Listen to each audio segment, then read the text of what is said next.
Hi guys, तुमचं सर्वांचं स्वागत आहे माझ्या युट्यूब चॅनल ज्याचं नाव आहे लेखस लाईफस्टाईल।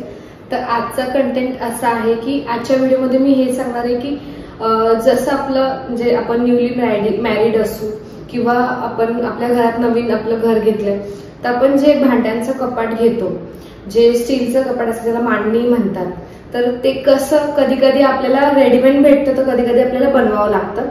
माझं लग्न झाल्यावर मला घरच्याने जसं रुखवतामध्ये ते आलं, त्या रुखवतामध्ये ते रेडीमेड नव्हतं आलेलं, तर ते मला बनवावं लागलं इथे येऊन। तसं तर ते कसं बनवलं मी ह्याची व्हिडिओ ही बनवली आहे। तर चला तर पाहूयात मग आपण आपली आजची व्हिडिओ।